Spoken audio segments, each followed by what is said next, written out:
Good morning, children. I am Rukmani Dagwe. Today we will take next topic of chapter agriculture, that is institutional and technological reforms. First of all, I would like to explain the meaning of agricultural reforms. Here we are talking about agricultural reforms.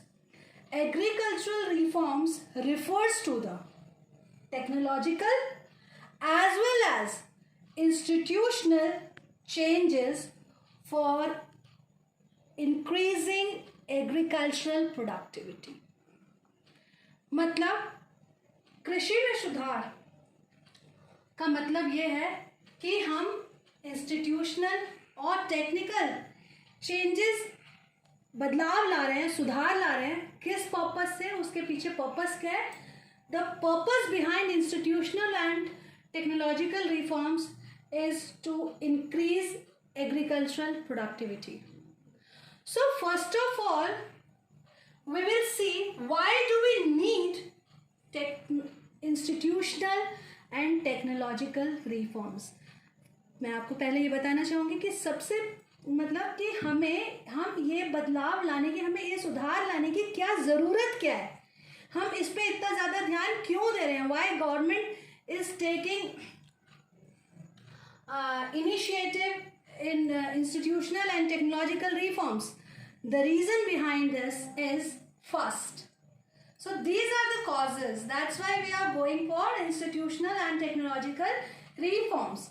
First is sustained use of land without techno-institutional changes have hindered the pace of agricultural development. यहाँ पर दो word आया, एक आया institutional और technological. यहाँ पर भी टेक्नो मतलब टेक्नोलॉजिकल एंड इंस्टीट्यूशनल. पहले तो टेक्नोलॉजिकल मतलब नई नई टेक्नोलॉजी को लाना. इंस्टीट्यूशनल बहुत सारी संस्थाओं को विकसित करना, को डेवलप करना, जिससे हम एग्रीकल्चर में, कृषि में सुधार ला सकें. तो क्यों ज़रूरी है sustain use of land without, लगातार अगर हम लैंड को बिना टेक्नो इंस्टीट्यूशनल चेंज, कोई बदलाव के, हमारा देश आपको मालूम है कृषि प्रधान देश है. It's agrarian country. तो आपको मालूम है कि कृषि की परंपरा है हमारे यहाँ. ट्रेडिशनल ऑक्यूपेशन में आप ले सकते हैं कृषि को यहाँ पर.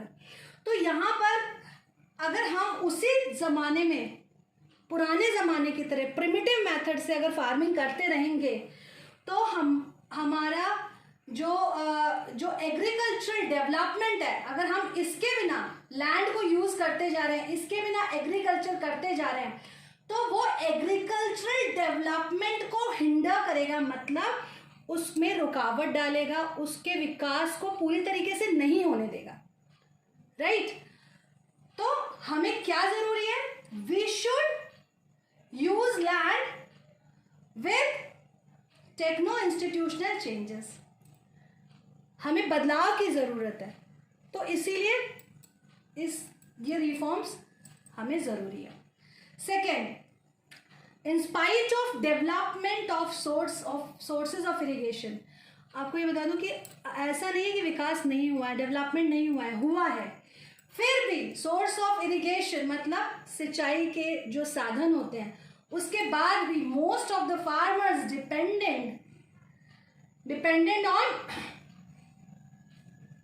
Dependent on monsoon and natural fertility. मतलब उनके पास बहुत सारे कैनाल्स, इरिगेशन कैनाल बनाए गए. इंदिरा गांधी कैनाल आपको मालूम है, सब द लॉन्गेस्ट कैनाल है इंडिया में. उसके बाद बहुत सारे कैनाल्स हैं.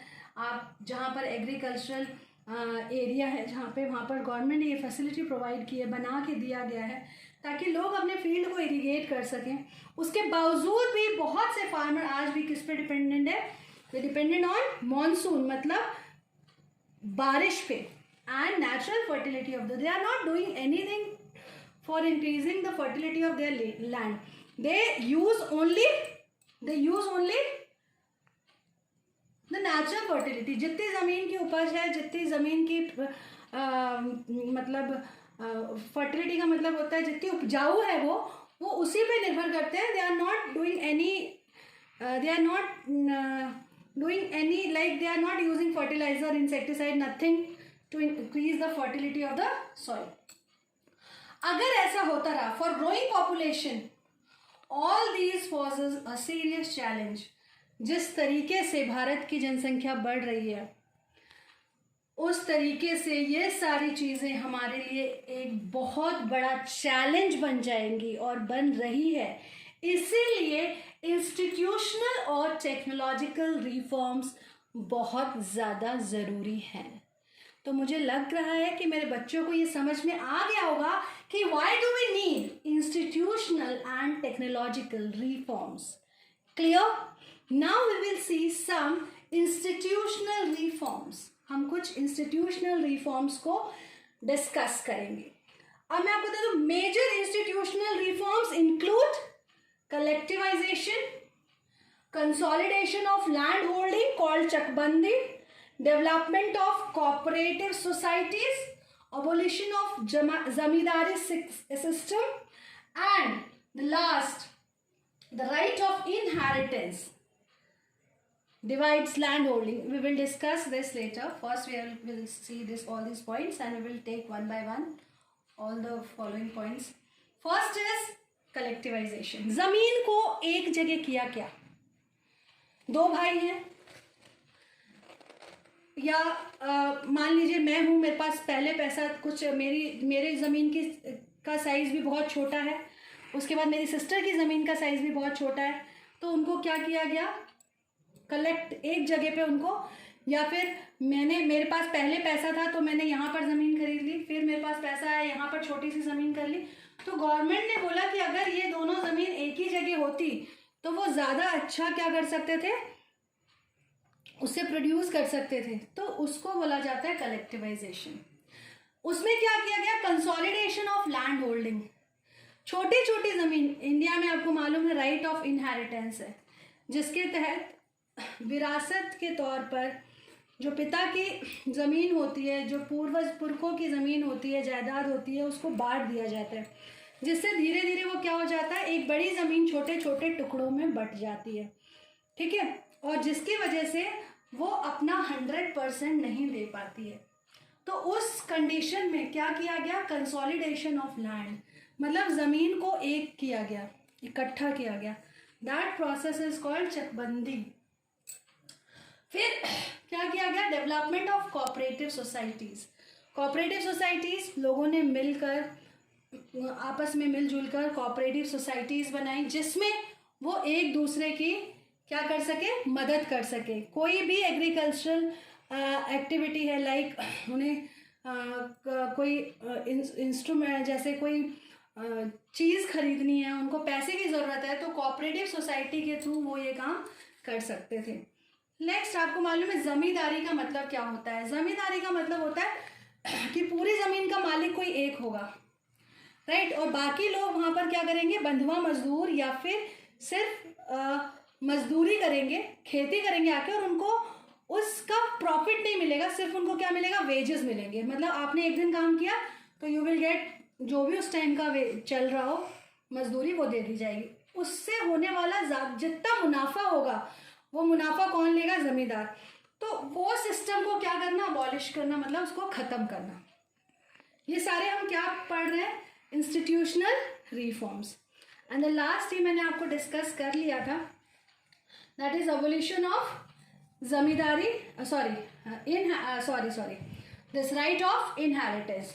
एज राइट ऑफ इनहेरिटेंस जो होता है, it divides land holding to very small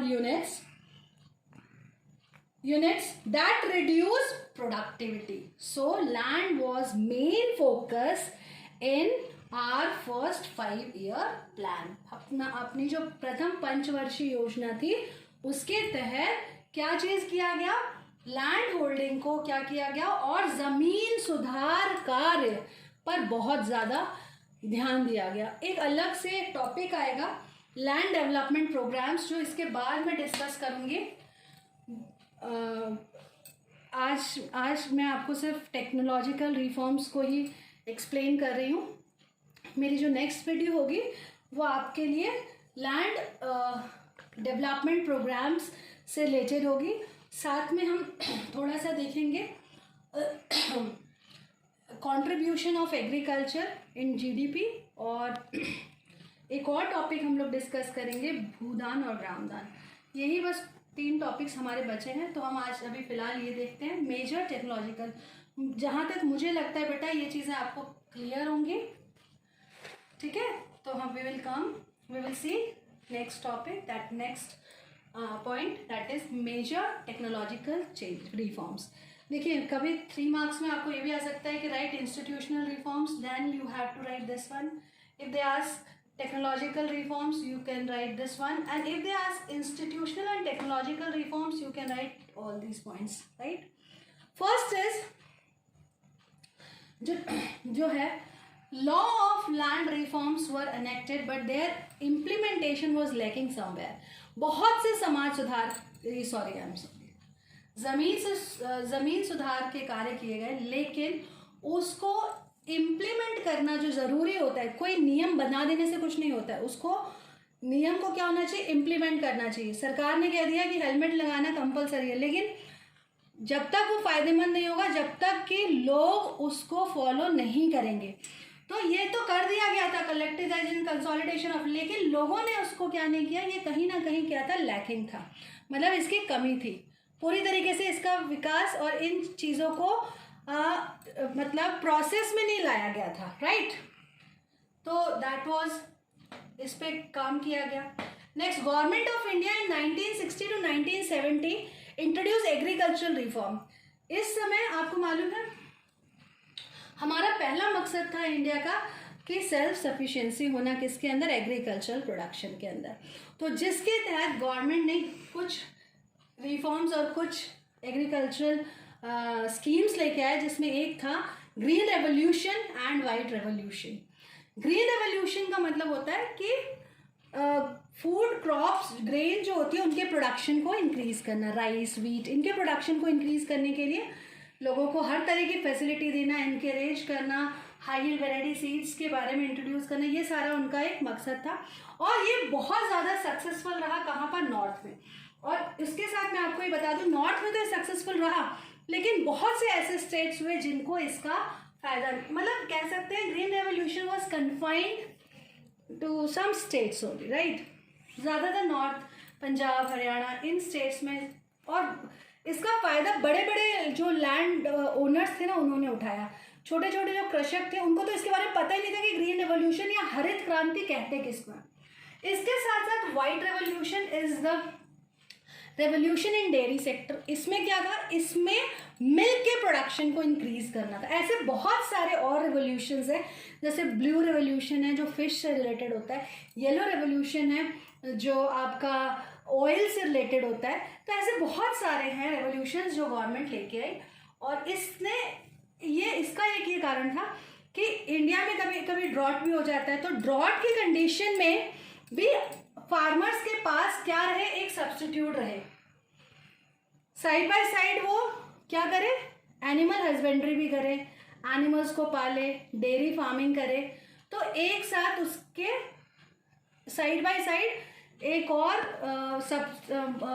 मतलब कह सकते हैं, अगर एग्रीकल्चर, क्योंकि बहुत सी प्रॉब्लम्स आ जाती हैं, कभी कभी सूखा पड़ जाता है, कभी कभी बाढ़ आ जाती है, कभी कभी साइक्लोन्स आ जाते हैं, कभी कभी खड़ी फसल में ओले गिर जाते हैं जिससे पूरी फसल, कभी कभी कोई इंसेक्ट अटैक कर देता है, कोई पेस्ट अटैक कर देता है। तो ऐसे टाइम में कम से कम उनके पास कुछ ना कुछ अदर सोर्स ऑफ इनकम होना चाहिए। तो गवर्नमेंट ने milk revolution, white revolution start किया, जो किससे रिलेटेड होता है, मिल्क से रिलेटेड होता है। इट इंट्रोड्यूस की स्पेलिंग यहाँ पे गलत लिखी है,